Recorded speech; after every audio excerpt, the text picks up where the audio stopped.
What's he setting up? I don't know. What is he setting up? Come on. Just stay there, baby. Work with me. There we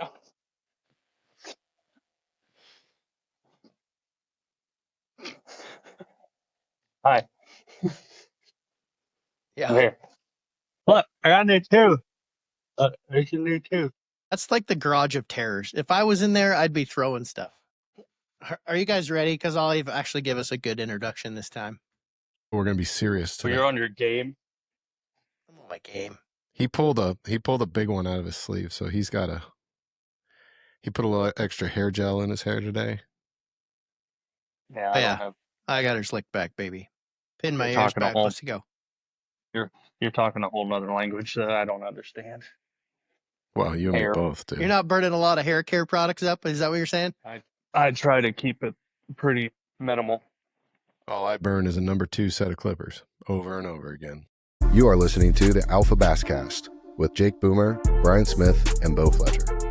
We're just never going to have a really smooth start to any of these podcasts. And I guess that's probably just going to be our MO.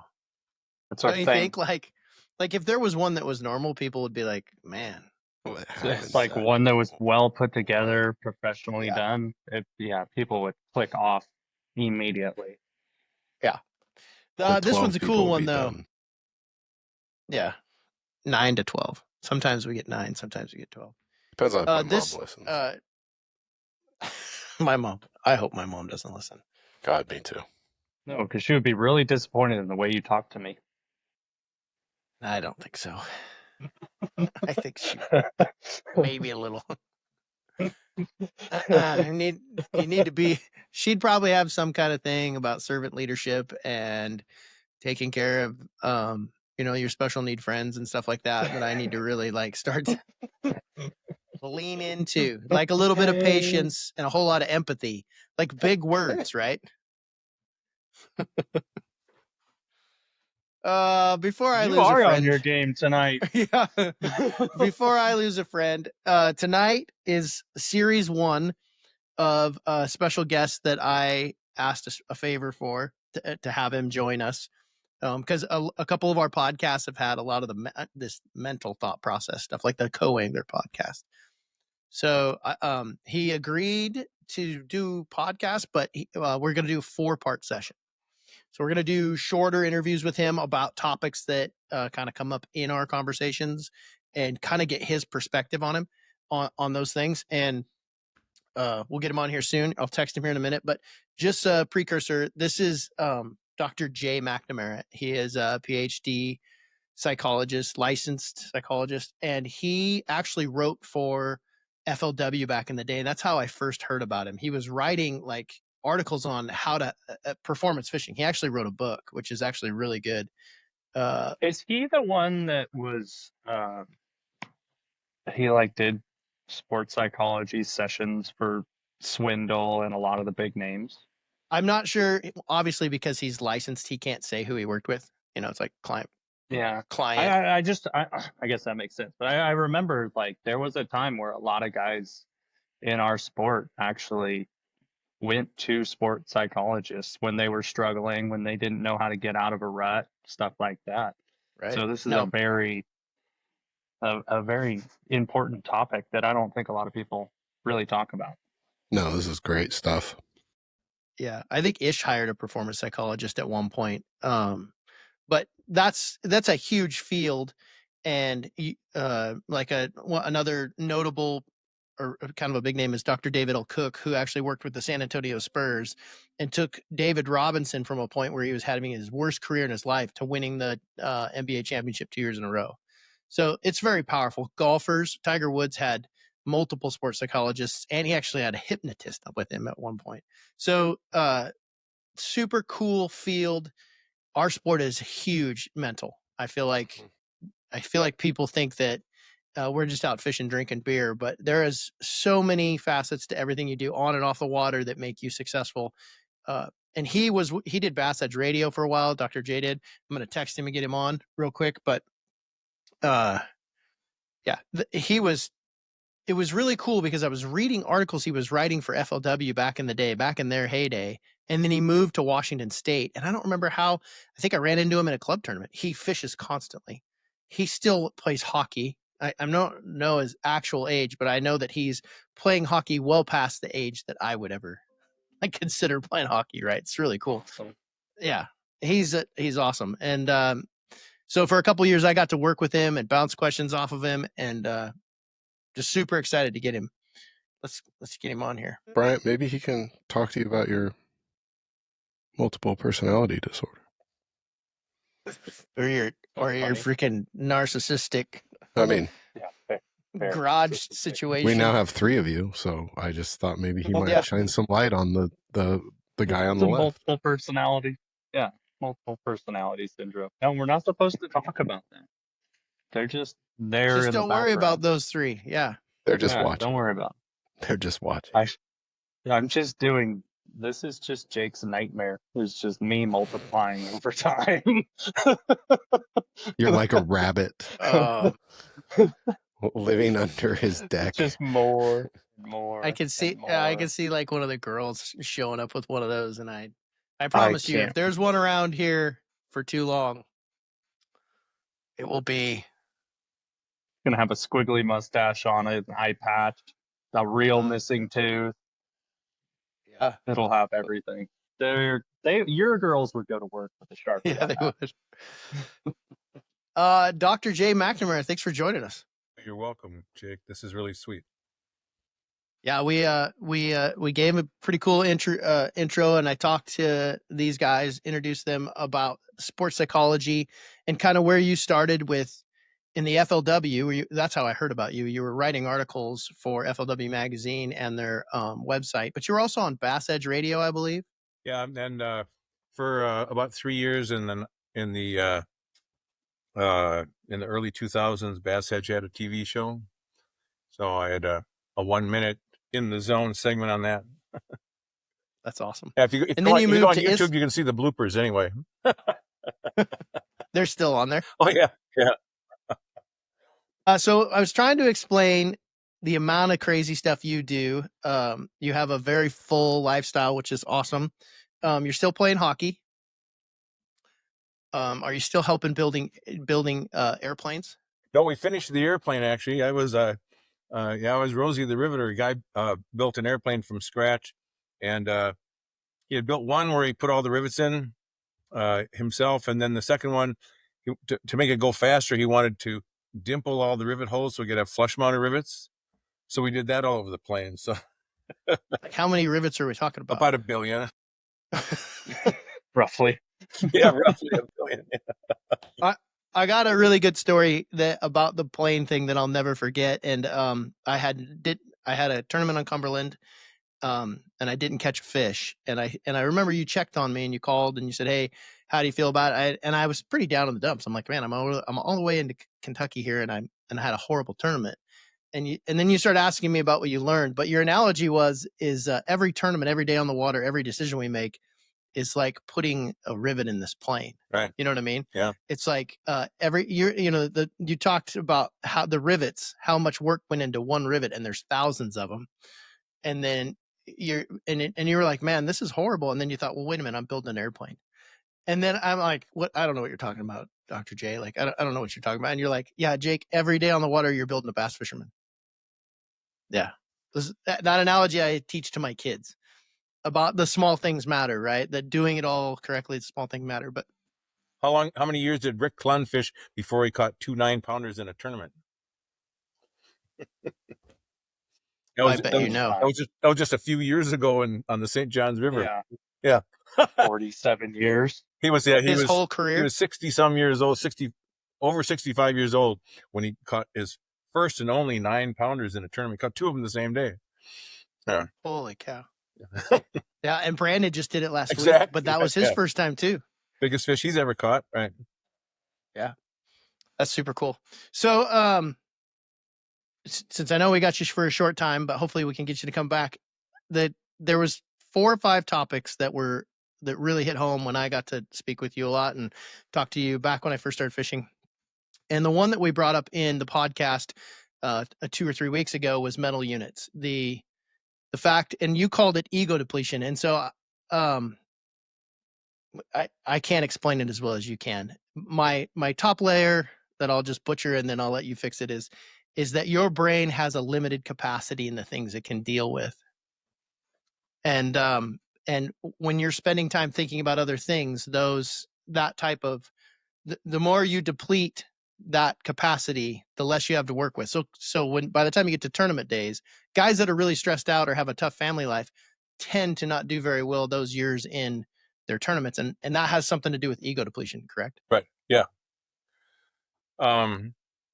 So the area of psychology research that's highlighted this is called ego depletion, and it's kind of like the equivalent of your bank account or your gas tank.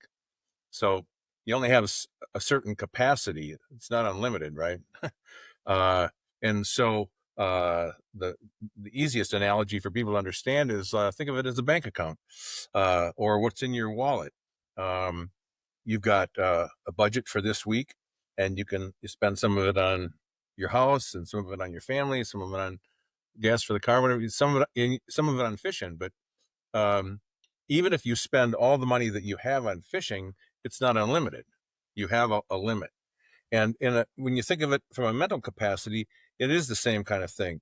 And the research, when you're talking about, Jake, that people, when they're having struggles at home or something, don't do as well in tournaments, the scales that where people indicate how much stress is in their lives, those scales predict a million things in terms of success, including what's going on right now up in Alaska, the Iditarod dog sled race. They've used this with the guys who are on the dog sled race, and the ones that have the most stress in their lives come in at the bottom. The people that have the least amount are the ones that come in the front. And we all know that from our experience. If you're having a tough day and you're preoccupied with something that's stressful on your mind, you're not going to fish as well. And if you think about it from an example that we all know in fishing is losing a big fish. If you lose a big fish, you're going to spend X number of mental units being upset. It's just natural. If you fish competitively, you got to be upset about losing a big fish. But some people spend a ton of mental units, energy, whatever, on being upset about losing a fish. And it goes on for not a minute or two. It goes on for 10 minutes or 20 minutes or half the day. And all of that takes away from your capacity to refocus, think about the fishing things you need to think about, the decisions you need to make about what lures to use, what retrieves to use, what places to go. And you can use up all that mental energy, and you only have so many of them, on being upset. So that one of the key dimensions that great athletes in every sport have is the capacity to, when something bad happens to them, to turn that off and go on to the next thing. So if you watch any professional sport, basketball, golf, tennis, baseball, football, anything, when something really bad happens, the great athletes, it's over with. And it's actually over with even when something good happens. Steph Curry makes a shot from half court. He high five somebody, and then 3 seconds later, it's the next play. And the same thing needs to be true for us in order to fish effectively. As soon as something bad happens, or even something good happens, that instance has to be encapsulated so that you can move on to the next thing and have all of your mental capacities available to make the next move. I was told something by a pro angler one time, and he said, "You want to know what the key to winning tournaments is?" And he said, "Never think you have enough." So with your example of even positive things happening can derail you, that's probably under that thought process, right?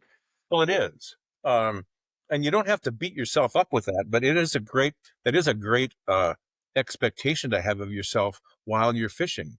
You never know if you have enough.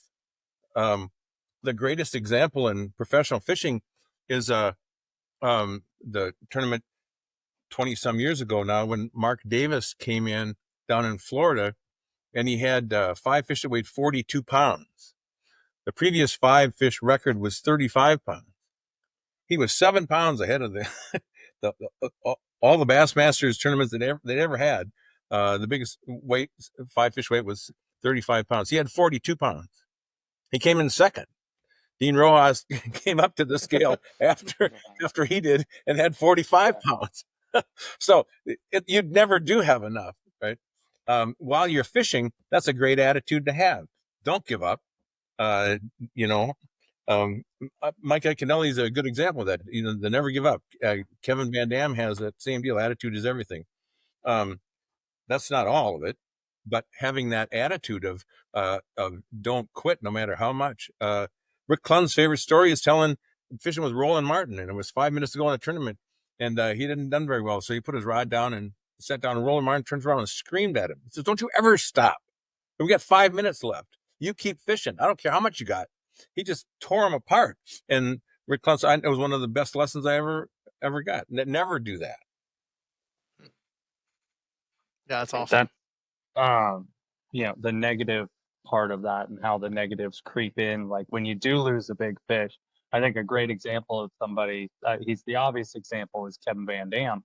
I still remember, I think it was Toledo Bend. He hooks a big one, loses it, doesn't even say a word, casts back out there and catches another big one. He doesn't take any time to worry about what came off because that's over with. And I think that's a great example of using what you're talking about to its fullest potential. Right. Well, and people say, how do you not get upset when you lose a big fish? Well, I'm not silly enough to tell somebody you shouldn't be upset when you lose a big fish. Of course you should be upset. But how long are you going to be upset? And that's what Kevin Van Dam does. I remember that scene exactly. He was upset for about 20 seconds. And then he picked up his rod and he made the next cast. Because when you think about it, and this is easy for anybody to do, if you lose a big fish at the boat, that means you've done 98% of things right. You found the place to be. You found where the fish were located. You figured out what the mood were the fish were in. You figured out what lure to use. You figured out what color to use. You figured out what retrieve to use. Yeah, you got them on. You set the hook. You got them to the boat. You did, except the last 2%. He didn't come from the water into the boat, but you did everything else right. If you did that 100 times, you'd win the tournament. If you did it 20 times, you'd win the tournament. Because most of the time you wouldn't lose them at the boat. You hardly ever lose them at the boat. So when you lose them at the boat, what you have to do is to tell yourself, I just did 98% of the right stuff. I'm going to do it again. And that's what Kevin did in that example. Do you think, like, some people are born that way? Do you think that the ability to, obviously you have to know that it's happening, right, to deal with it, but do you think it's a trainable thing with your brain? The more that you take bad situations, like you're talking about, capture them and get rid of them, that's something you could actually train to become more and more like Kevin every day? Or is that something that some people are going to have to constantly work out more than others? Well, there's some evidence that biological predisposition towards optimism or pessimism is part of our DNA.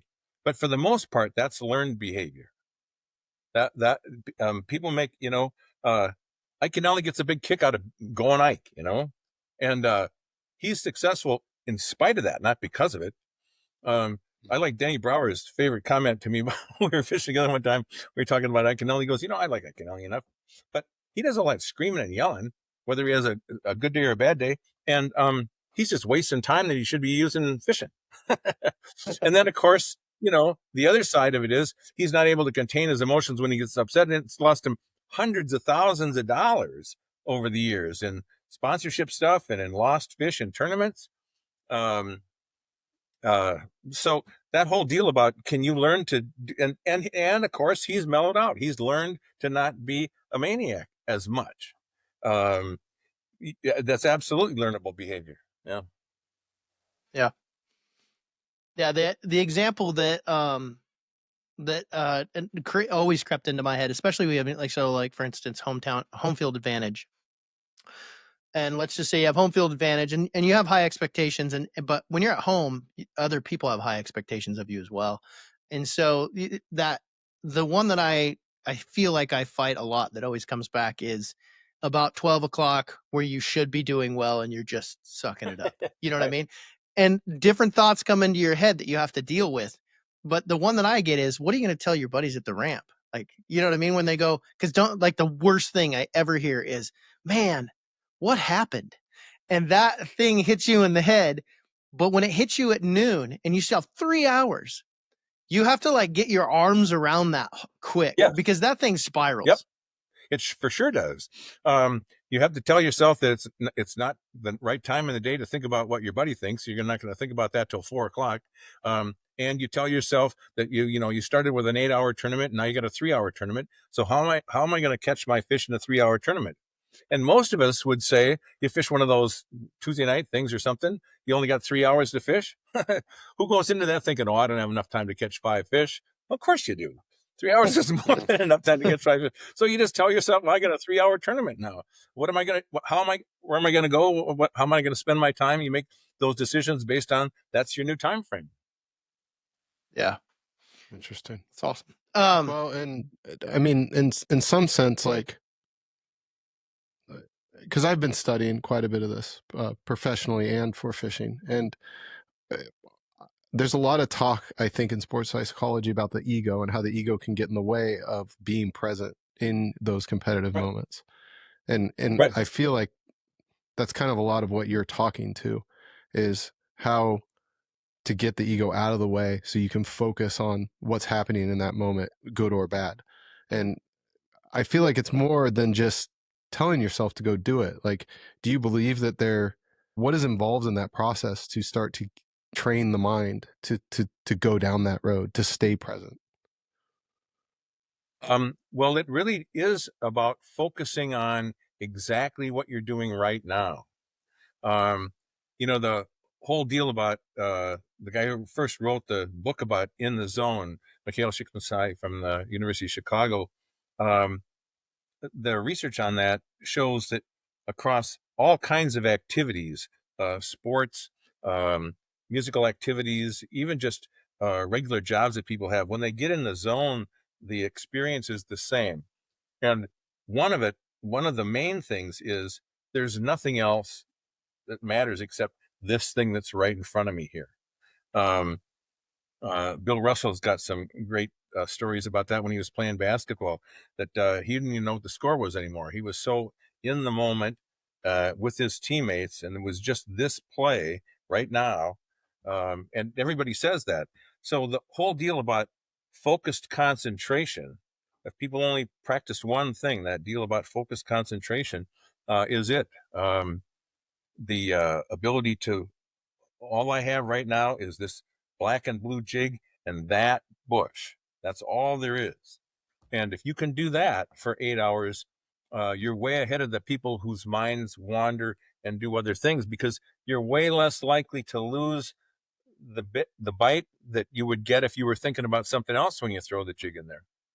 We've all had that experience. You throw your bait in there and a jet ski goes by, or a water ski, or your buddy says something, and you turn and and there's the bite and you just missed it. How many times have we all had that? Whereas if you had been looking right at that bush and made that, you would have got that fish.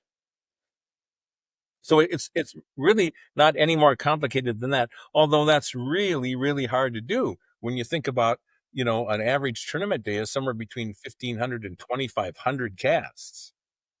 That's a lot of, that's a lot of, all I'm looking at is this right here, 1,500 times.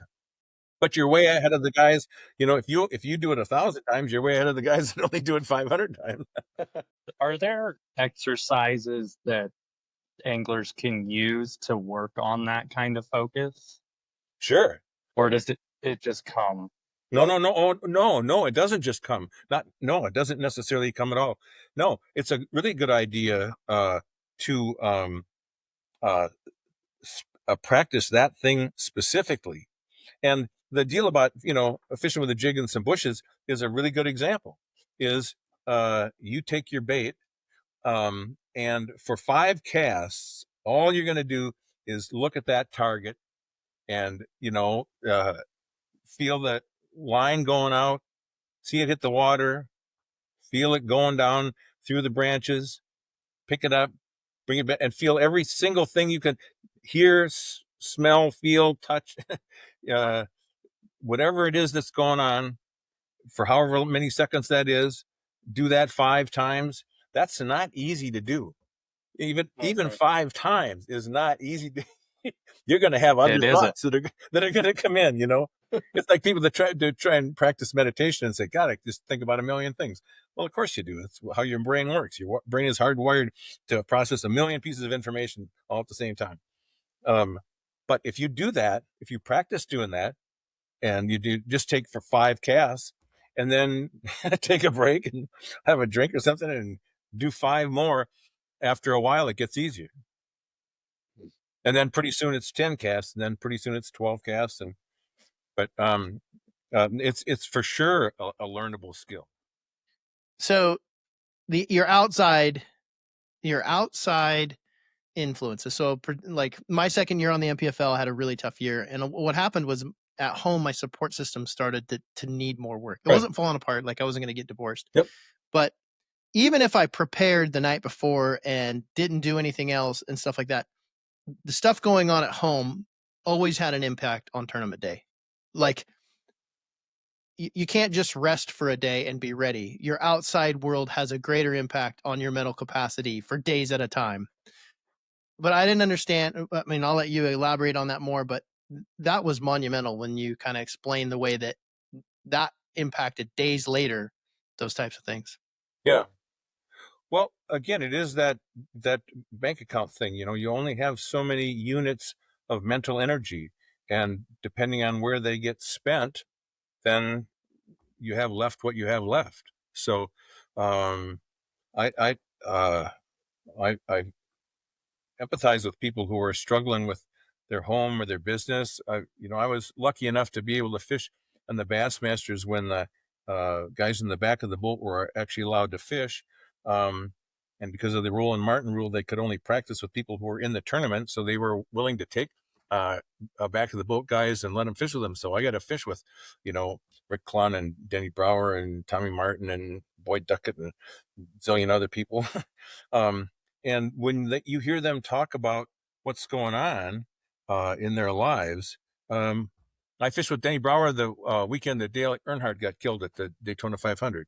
And you just can't imagine the difference between him the day before when everything was great and the next day when he found out that his Chevy teammate got killed.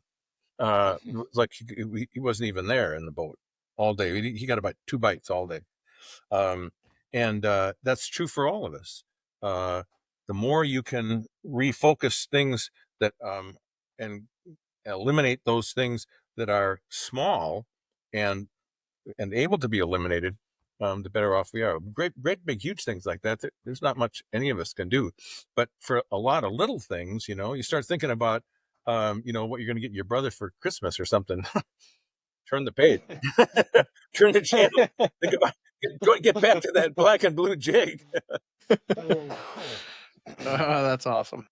Do you feel like fishing as a sport, comparatively to team sports or even other individual sports like golf, do you feel like fishing stands out differently psychologically as far as like the mental impact throughout a day? Do you think it affects guys differently than you see in other sports? Yes, and I'll tell you why. It's probably not what you think.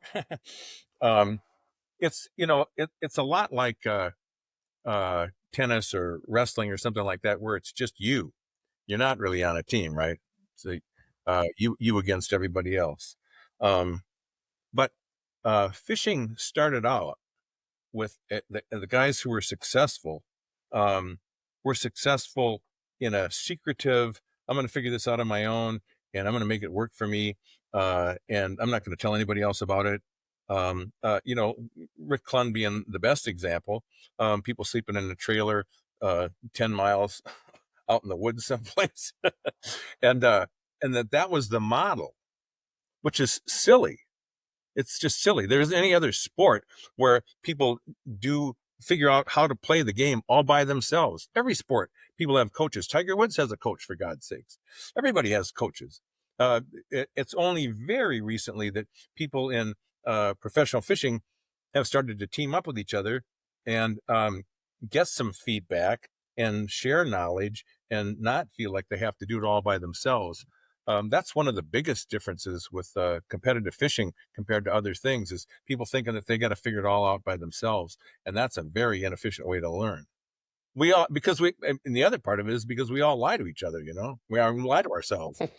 Everybody overestimates themselves. And all the tons of studies on that. I could quote you a million statistics on that. 85% of people think that they're above average in intelligence. 95% of people think that they're above average drivers. It goes on and on and on and on. So when it comes to self-assessment, you're talking to a liar there if you're relying on yourself. So the whole deal about sharing information and getting feedback and letting people help you out, getting help is one of the biggest things that competitive fishermen could and should do better than they do. Well, and it's really interesting because you were talking about mental energy units and how much we can handle in that cup overflowing. Right. And right. It's fascinating to me when I connect that thought to what fishermen are doing all by themselves. So just by doing this, it seems like inherently you're already pushing your mental limit just by stepping into that environment where you're being lied to by your peers, where you're having to figure it all out on your own. I mean, that has to raise the bar immediately. What do you mean by raise the bar? Bring the amount of stress or adding to that, filling up your energy units that you only have so much of. I feel like it would immediately make it a little more taxed. Absolutely. No, it's absolutely way more taxing to try and figure all that stuff out on your own. Yeah. Yeah. The other analogy that you gave me one time was that in all the other sports, the sport is fixed. It's you against the ball or you against somebody else. But the playing field doesn't expand. But we're chasing something with a brain. Right. And that and it's a brain we don't understand. We want to, but I remember that analogy like, hey, listen, one day you're not going to understand what they're doing. You know what I mean? And that separates our sport from like a golf ball, which will do the same thing in the wind and the same thing. And you know what I'm saying? Oh, my golf ball. Yeah, we don't have the common denominator. Well, and that's the other thing, we talked about this, Jake, is that fishing's the only sport where you can't see your target. You're like going trap shooting with a blindfold on, or playing golf with a blindfold, or basketball or baseball. I mean, who would do that? Yeah. Well, with forward imaging now you can. So, the sport is shook up. Well, not to bogart your time, because we would love to get you back on, because I've got like 10 other topics, right. But we'll have to narrow it down to 3. That'd be fine. Capturing a negative thought to protect the ability of spinning out, right? Like that's working with Jay got me to the point where I could avoid a spin out a lot better, which was just there's so much more stuff beyond that. But yeah, recognize you're having a distressful thought and give yourself 30 seconds, like in the example with Kevin. Have that on your phone, that little clip, and then turn the channel. Well, cool. Well, thank you, sir. And we're super grateful to have you on. Thank you we'll very have much. Some cool hockey questions for next time. All right. That'd be good. Yeah, this was fascinating. Thanks for your time. All right. Thanks for having me so much. I'll see you next time. That dude's awesome, huh? That's tip of the iceberg, dude. Impressive. That's like well, let me give you an example. That Iditarod example he gave, when he really explained it, when he had time, there was a year where all of these ego depletion, it was the beginning of the ego depletion study, and he told me all about it, but they went into the Iditarod and analyzed every racer one year. And within 2 guys predicted who was going to win. They predicted who was going to win before the race started by analyzing those guys' mental capacities and stress levels going into it. Literally predicted the winner.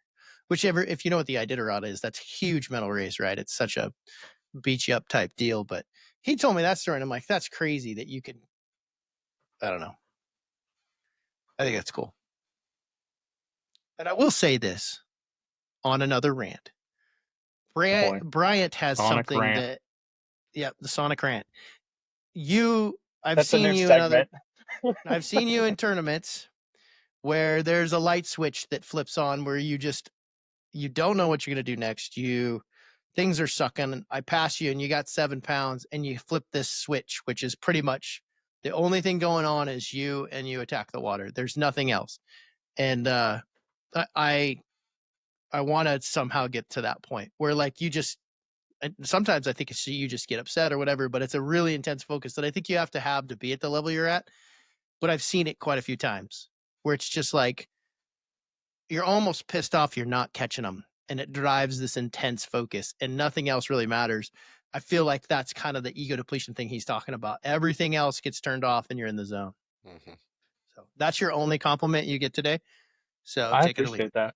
No, I mean it literally a great example. It happened at St. John's. I was in a creek with 3 other guys the first day, and um, it's probably about noon, 1 o'clock. I have a later check-in. I think I don't check in until 4:30, but I talked to these other guys.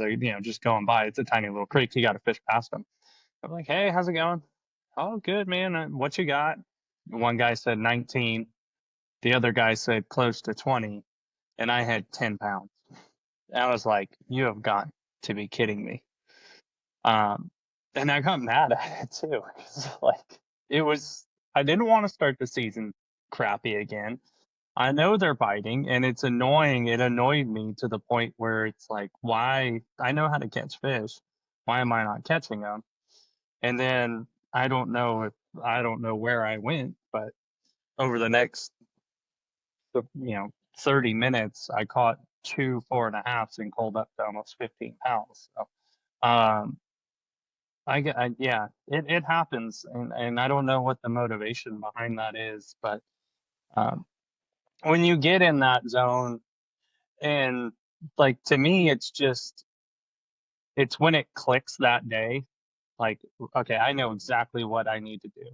When I struggle is when I have 11 rods on the front deck and I'm just doing a little bit of everything. I've always thought I'm the most dangerous when I have 3 rods on the front deck. 2 of them are the same thing and one I'm not going to touch all day. That is when I can turn that hyper focus on and just really pick apart that day. And when that happens, I don't miss very much that day. Those are usually my best tournaments.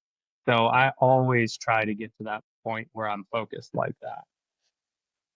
Do you think though, do you think those days when you've got half of your rod locker on your deck, do you feel like that possibly is more of a response of the mental spin he was referring to and less of, Oh, it absolutely is. yeah, because I feel like I think about that for myself. I think for you, You're just don't- on those days. I'm just trying to make something happen so bad that, and the problem is, and I catch myself doing it. I'm more aware of when I do it now than I used to be. But when I have those days where I have 15 rods on the front deck, and I pick one up and I make a cast, and I'm already ready to pick up the next rod. Like I can't even pick up. I can't even pick up a rod and make one cast without wanting to change. Like that's not how I fish. That's never worked for me. I need to have like a handful, 2 or 3 patterns, 2 or 3 techniques that I can just put in my hand with 100% confidence when that scenario shows itself. That's why I've always been impressed by guys like Brian Fripp. He blows me away because he never has less than 15 rods on his front deck, and he uses every single one of them at some point. But that's just I don't know. I don't know if that's the just, junk fisherman blows my mind. I can't.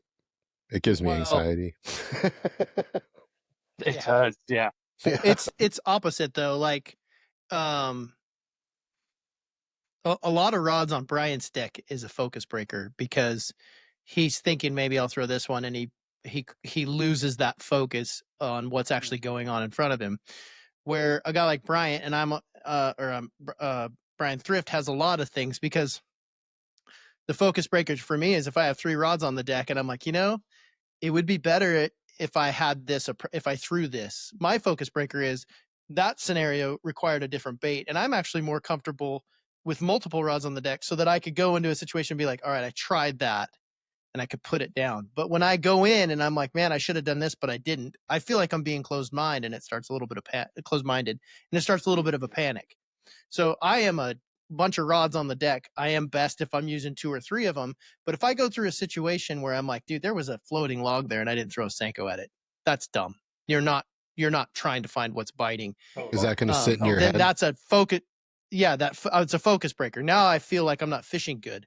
So having it on the deck and throwing it and hopefully, making sure that I fish it efficiently to eliminate it as an option, that helps me stay focused, right? It's just kind of, I can see both sides of it. But the most important part that Bryant brought up is he went through there and all those guys are creaming him and he's sucking. And instead of thinking about all the horrible things, man, I'm going to get 90th in this tournament, which means I'm going to start the season low, which means I'm not going to cash a check, which, like, all the negative things that happen with a bad tournament, right?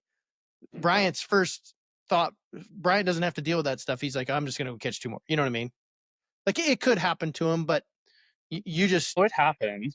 There's no doubt it happens. But I'm lucky that the first thought that popped into my head is that they are biting. I need to figure out how to get them to bite my lure. That was the first thing. And something that Jay brought up, which I think I've always been lucky, kind of just how I've always thought about it, was when you do lose a big fish, how people dwell on it. I was kind of proud of myself when he brought up his example of, okay, you got 98% of the job done. Now you just need to finish the next 2%. I've always thought when I hook a big one and it ends up coming off, my first thought is not, disappointment, mad at myself, none of that.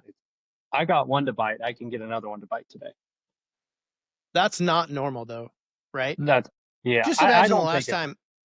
I don't think. Yeah, I think the human mind always goes negative first.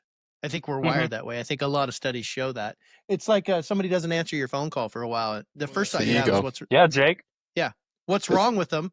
What are they? 1, are they hurt? 2, do they not like me? You start going through all these scenarios in your head because they didn't answer the phone, and then you talk to them the next day and you're ready to fight with them, like, hey, I don't know what upset you, and they're like, yeah, my phone fell in the water, thanks for calling me. You know what I mean?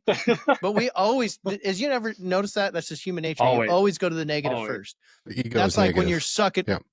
When you're sucking in a tournament, the first thing you think about is how miserable the conversation is going to be when your buddies are like, what happened? Or for me, it's like, you got 9 What pounds? am I going to stay on? What am I going to say on stage? How am I going to make an excuse to how I sucked today? I got to make it look good. I swung for the fences. Yeah. Put the big rod in my hand and I swung for the fences. As you're throwing a spinning rod the rest of the day. Well, said it. I mean, okay, so Bryant, this has come up over and over and over again. Like, this is what you do. Okay? You the only thing he does. Literally, right? So you are truly the embodiment of a person who lives and breathes fishing. Like, your career is fishing. You are truly a professional in this. And so something that I'm curious about is, like, why do you do it? Like, why do you show up at these tournaments? Because I'm gonna throw it out there first, but I believe that you don't do it to cash that check at the end of the day. I don't believe that you're doing it to hold that trophy up at the end of the day. I believe there's something bigger to it, and I think that reframes how you look at every moment. And maybe I'm wrong, but I think you're at that mental level where your ego is not going to get in the way of each moment because you're trying to do something bigger than the end of that day or the end of that tournament. And maybe I'm wrong. I don't know. I think you're wrong. Jake doesn't like it. way too much credit. I know, I'm I making him think look it's good, primal. aren't I? I You think should it's have like seen the look on Jake's face. I know, he it's like hated primal. it. It's like You're giving this idiot way too much credit. He's just only good at bass fishing, Yeah. and he got No. lucky. no. I think it's like, man, this is really fun, and it's the only thing I'm good at. I'll do it some more. In a simplistic form, yeah. That you're not wrong, Jake. Well, You're it's not like wrong. it's better that you enjoy and you're really good at this versus like, oh, I'm really good at gambling, or you know what I mean? Like we kind of are gambling. I am a gambler. But you see what I'm getting at, though, right? Like, there's a greater pursuit for you, right? Like, It's always been figuring the fish out that day. That's my number one goal every day. Like I'm sitting on the couch watching a movie with my wife. I can't not think about bass fishing. It's ingrained in my mind at this point. And my biggest goal, and I think obviously I do it to provide for my family, but there's a lot of different ways that people can go about that. I just happen to be lucky enough to be totally like fixated with bass fishing, fascinated with it every single day, because every single day is a new day, and I want to figure them out that day. And that's always been my drive, is figuring them out that day. I don't care what happened 6 years ago. I don't care what happened 2 weeks ago. I want to figure them out today. I feel like the biggest fear you would have would be having to get a real job. Oh, God, that'd be Like, terrible. Dude, that would like have a couple bad tournaments in a row and it eats at you, right? Oh, look at my whole last season. Like, I guess I'm gonna have to figure out how to cut grass. I don't know what I'm gonna do. scoop poop. Well, and like I remember talking to you, you had like 4 events left, and you're like, I am literally on the cut line. Like I was in 13th last year, made the classic, and this year I could get kicked out. I remember talking to you about it. And so you obviously had to deal with the outside pressure every time you went fishing of this could be a 2-year thing and I'm out, right? Mm-hmm. You had to deal with that mental capacity stuff. The whole time. Yeah. The whole time. And it definitely spiraled throughout last year. There's no doubt. Like when I started out in Texas and had a 90-something place finish and a 50th place finish, and I'm already in 80s in the points, I'm like, instead of taking it day by day, I think about the whole thing. Like, if I don't catch them over these next 7 tournaments, I'm out. Like, I'm done. I got to do this whole process over again. And instead of taking it, and I think that's what Dr. J talked about the best. What I noticed is he takes these big, massive thought processes and he breaks it down to one tiny piece to worry about at the time. And I think that's the best way to do it, because if you think about the picture as a whole, you'll never be able to attack that whole picture. You have to take it piece by piece. Yeah. 1 step And at I a did time. not do a good job. I did not do a good job of that last year. I was always thinking about the big picture and and that ended up spiraling, spiraling me out of control, basically. Whereas if I just focused on the next tournament, the next day, the next hour, the next task, like broke it down that small, then you don't have to worry about the outcome. The outcome will work itself out as long as you're doing everything right. But that's obviously easier said than done. It's mental toughness. The cool thing I learned about dealing with Jay for the time that I got to, I mean, it was awesome that he was even willing to work with a knucklehead like me, but was almost every bad thing. Like, yeah, this guy needs one of the 7. They made an agreement. Can you take him next week? I can't deal with this guy's crap anymore. I need a week off. Yeah. I need my own therapist to handle with what I'm dealing with this guy. I've been waiting the whole show for that one. Yeah, but every situation he had, he always had a positive. And like I called him a couple weeks ago and said, hey, we're doing the show. The stuff that you taught me is not, it's outside of fishing. It's greater than that. It's funny because I went to school for engineering, and I always thought the psychology department was the people that were mailing it in. And the understanding the human brain is 10 times cooler, in my opinion, than almost anything I've ever learned. Just our predetermined, we go negative when it's just the way we're wired. We tend to go negative. All that kind of stuff he taught me. But the cool thing about all the psychology things, and I've read tons of books about it. He recommended a lot of them. They're really good. But he always had an answer that was positive to every situation. Like, hey, I just lost a big fish. You could easily go down what's the first thing you think of? If I would have had that fish, I'd have 22 pounds. Oh, yeah. Right? Oh, that yeah. weighs on you. It's negative. He turns around and says, hey, listen, you did 98% of everything right. Reframing. Keep doing that again. You're going to win. Right? Yep. His perspective was always a positive spin. And I was talking to him about hockey. And I think he's 69 or 70 years old. He plays hockey 3 days a week. Jeez. Like ice hockey.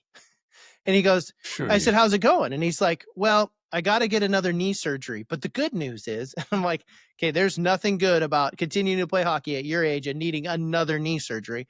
But he's like, they say that this version of the knee surgery will fix, and he immediately took knee surgery to a positive. Most people would just quit hockey.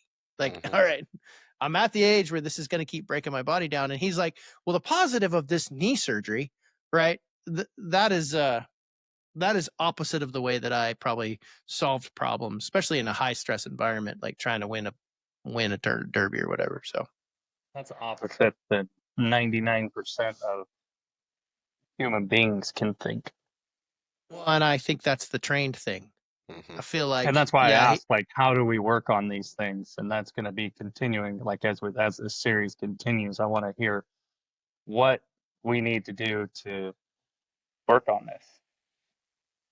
Yeah, I definitely think the positive, or the, I brought this example up when we were talking about the co-angler thing, but dealing with crappy thoughts. Like in a tournament, you're dealing with risk as is. It's like it's the baseline. Everything you do is risk. You take a risk to go fish for one big fish versus catching a bunch of, everything's a risk. And I can't remember what tournament, it was MPFL with you, but I was in the middle of nowhere and I went to start my motor and acted weird. And how you deal with the fact that there's nothing I can really do about it now and I have to keep fishing. How do I deal with that thought that keeps coming back around and kind of robbing me of my focus? Like, is this stupid thing going to break down on the way back? The truth is, it could. But am I going to take a risk and not try to limp it back closer to the launch? I want to win. So that thought process is, yeah, you're taking a risk, but make the decision, deal with the negative thought that keeps coming in, capture it, get rid of it. I'm accepting the risk. I'm accepting that I'm going to stay here till the last minute and this thing's going to get me back, or I'm going to zero, because I'm in a competition, right? I also think go ahead. In that tournament, I had points on the line and I limped it back.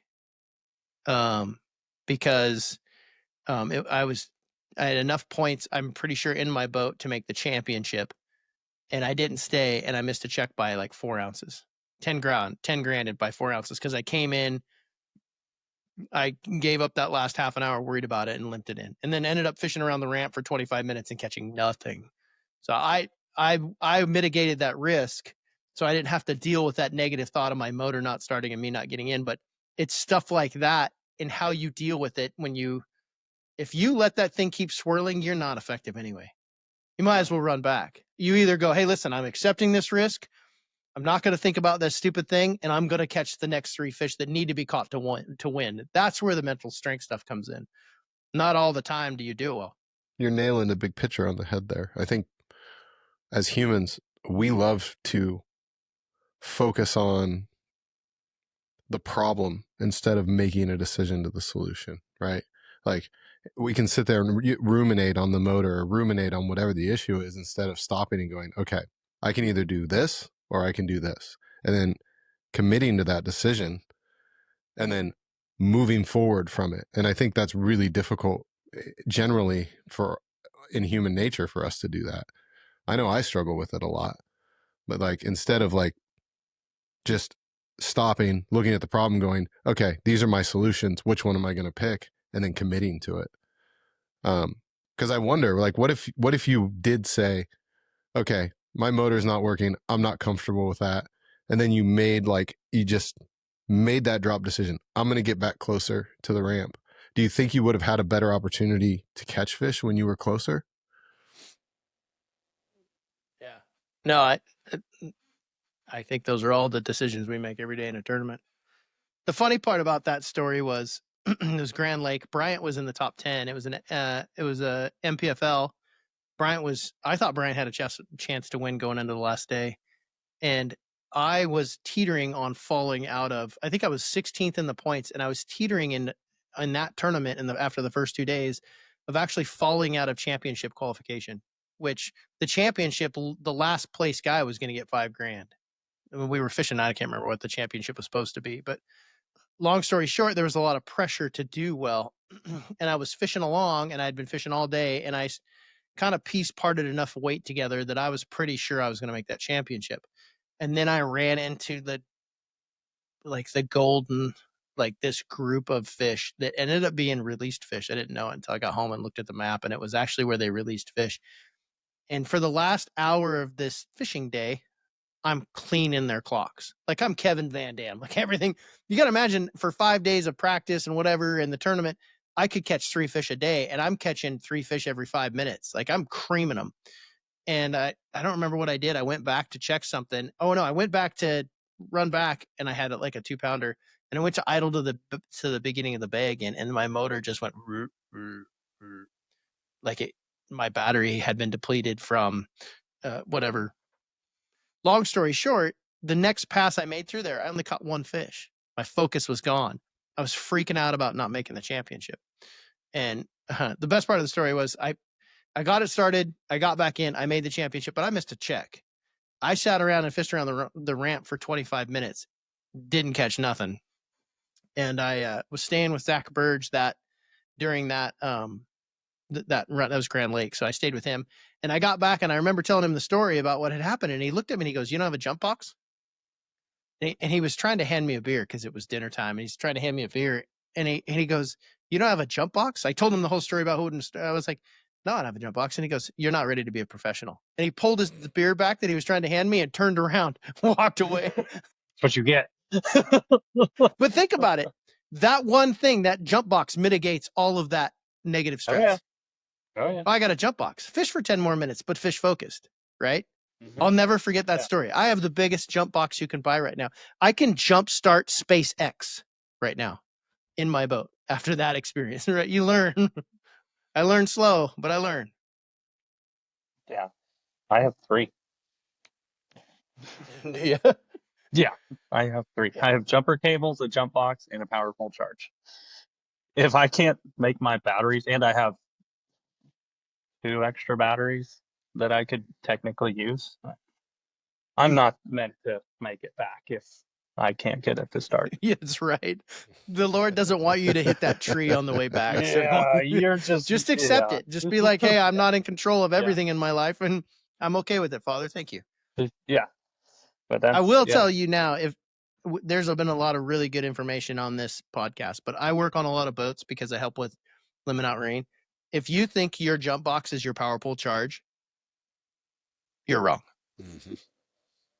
I mean, it is a jump box, but it is not. I think in the state where your batteries are so low, you're asking for them to do something. It's probably in a state the charge can't help you. You better have more. Transfer that Yes. much power. It can transfer a lot of power, but a lot of times, yeah. That's why most of the time, I mean, it's not that I have battery issues anymore. I have 5 batteries in the back of all my boats, but yeah, that's why I come up with, when I break something or when something is faulty or, whatever, I buy 3 of them.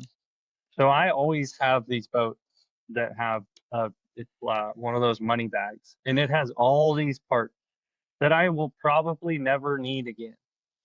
But they all broke at one time. So I That's always right. have backups on backups on backups. for when it does. And that's why my boat goes so slow sometimes, because I got tools. And nothing I feels got- better though when somebody else is going through it and you're like, yeah, I got that part. You know, and helping your Oh, yeah. buddies out. Like, Oh yeah. yeah, don't worry, I got like 3 of those. You don't have that? Oh, just me? Remember when we drove around? Where did we drive around? I think it was Saginaw Bay, but we had to build a secondary bilge pump. Remember Oh, that? yeah. Yeah, we had to go to West Marine the night before practice started. Right. And we're Yeah. peace I still parting have that. together. Like, yeah, me too. I still have it. I piece parted together this secondary bilge pump that you could put fires out from across the lake with. Like, it had like a 9-foot hose. Like, it was for real. I remember thinking that is one piece of equipment I don't ever want to need. I'd rather have my batteries die and catch on fire than need to pump out what my 2 monster bilge pumps can't keep up with in my boat. Well, that's, yeah. Anyways, so there you go. I think that was, do we need to carry on? I mean, we're trying to get our podcast down to a consumable time. And this is one of the first times ever that I have only ranted for at least an hour. The Sonic Oh, rant yeah. wasn't Yeah. elongated for one. You want to know the scary part is that I feel like all of this psychological stuff is what some people have naturally, some people can learn. But I think a lot of the people we compete against don't know anything about it. And I think you like, when you're giving up secrets, like what's the coolest bait? What's all that kind of stuff? Getting some of these guys that I know are really talented, but they're just somewhat prone to spinning out, giving them those tools just is going to make them better. You know This what I is mean? the biggest secret. It bums me out. I think we're kind of selling, the biggest Yeah. secret, 100%. Yeah. There are some guys that are just mentally tough. That's the way they are. Wrestlers. Why are so many all-state wrestlers good fishermen? Brandon Polnick. It's a mental thing, right? But there's a lot of us that they need to learn that, and I feel like this is one of those. You're teaching somebody that, hey, listen, this information's out there, and they're going to teach you how to deal with the stuff that keeps you from going from good to great. You're going to go to great. So, obviously, my holdup is bigger than just the mental part. That's why I haven't got to great yet, but You a got work a in lot progress. working against you. Bryant, what is the bigger part with Jay? That's a good shot. I'm gonna just tee it up for you. It's an uphill battle for you. Hey, I can't make it any easier for you. I feel bad when I take such advantage of your open targets. I gotta level the playing field once in a while. Or I mean, feel that like was I'm a good being, one. Nice soft toss right over Yeah. the plate. Yep, 100%. Just wind her up. That was a floater. So That was is that incredible. it? Is that all we've come up with? All right. The next time we get Jay on, I literally have 2 notebooks from talking to that guy. Like I did a rod race one. That analogy, I researched what he was talking about. He's dead on. That blew my mind. Research that. They actually studied ego depletion theory on the Iditarod race. It's insane what they found.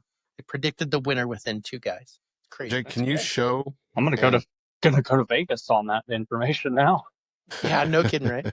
Can you show and tell us what the title of his book is? So, It is called The Psychology of Exceptional Fishing. And this is the old title he's got. I actually think that I'm going to have them for sale. He said that Amazon, the way Amazon was working was complex, and I will gladly sell them to people. And some of it, you'll look at it and you're like, this is so rudimentary, but you'll get to a point and you're like, holy crap, I do this one thing that impacts so much stuff downstream. So he makes you go through all of these basic things that maybe you don't think are, they're like, this is dumb. And then you get to this one thing and you're like, oh, I do that. That's dumb. You know what I mean? Like he made me write down my skill sets and then find a peer of mine and have them. And yeah, it was short. And he said, I want your grade level of these skill sets. And I want you to find somebody you trust and have them analyze it. And I'm like, I'm not doing that. I got too much ego for that, right? Like, I'm not going to go ask Polnick to tell me how he feels about my rating of myself. You know what I mean? Let me do it. Yeah, I know. Part 2 of this, Bryant Smith will be analyzing Jake Boomer's skill set. No. Our viewership is going to go through I the don't sky. think that's necessary. Oh my god. I'll send him my Everybody- list of what I think I'm good at and what I'm not, and then let him just sit there and berate me. Wrong, That'll be wrong. D minus F. Wrong. with that. Yeah, with that, I think I'm just gonna call her a night. Just bow out. With that bad dream potentially looming over my head. Yes, and that nightmare. Thanks for Cool. another cast, fellas. Yeah. It was a I good one. appreciate you. Thanks for listening to the AlphaBassCast. We hope you enjoyed the show. Be sure to subscribe, follow, and rate us. We'll see you next time.